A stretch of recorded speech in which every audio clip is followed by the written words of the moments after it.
It's not the shooting that impressed me. It was the understanding of the battlefield. He analysed the situation in seconds, worked out what the enemy was thinking, and was bang on the money.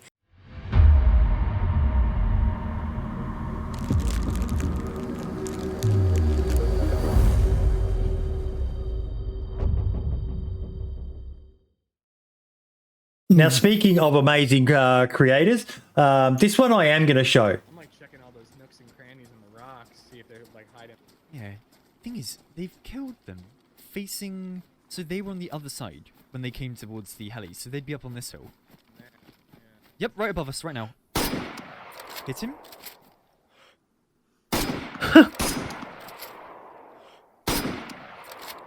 He's down.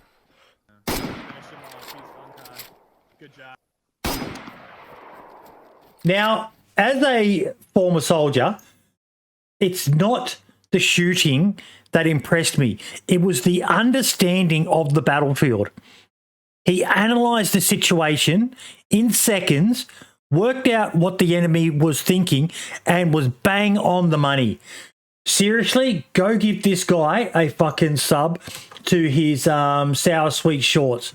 I love Sour Sweet. His big channel is amazing as well, but his shorts, you know, there's so many people getting into this now, Minder and so on, but that to me was one of the greatest tactical moves I've seen. It's just his clear, and you know, someone made a comment on one of his videos as well. It might have even been this one, that he's got this like National Geographic presenter voice that just he's got one of the best voices. Yeah.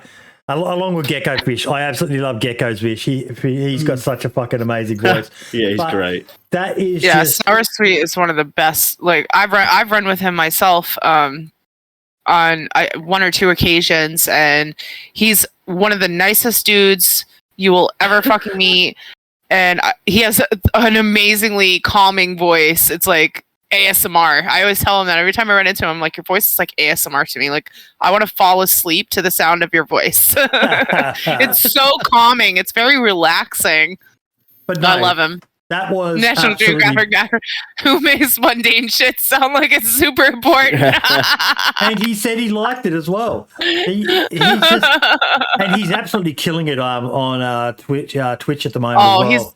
He's amazing. He's doing really, really well. He deserves it too. He deserves all of it. Good luck to him. But yeah, what an amazing tactical know-how of that situation.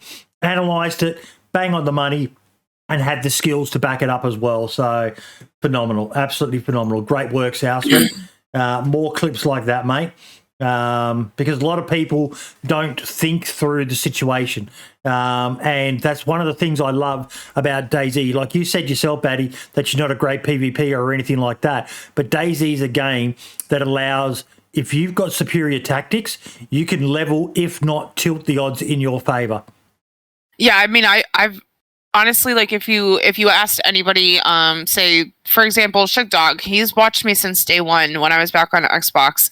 And I used to be afraid.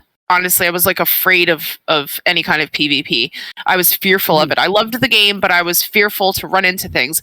Now, when I hear shots, I run towards them, and I've had some really sweet kills. I've been able to have like really like sick IJ-70 moments. Like, I found that that's a gun I like, which is silly because nobody likes the IJ-70. Most people don't like it. And I've had some really, really good kills, and it was a very, I can remember the moment too. It was a very tactical type kill.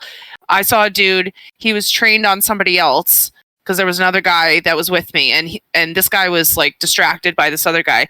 So I tactically kind of snuck up behind a wall, took 2 steps to my right, saw the guy, and one tapped him in the head with the IJ-70.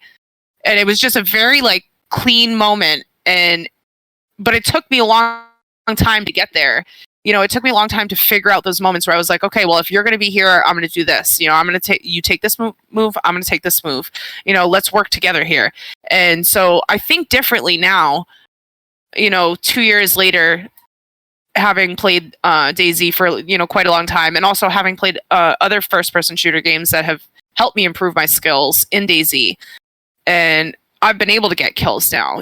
Like I think more quickly, I think more tactically, I think more like I just think in a smarter fashion when I know there's a situation about to start. And it's completely changed. Like my gameplay has completely changed since I started.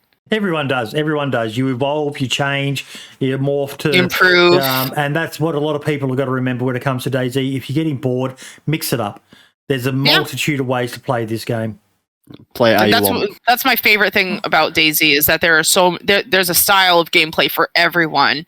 Like you can be a PvE player, you could be a PvP player, you can be a base builder, you can be just into interactions.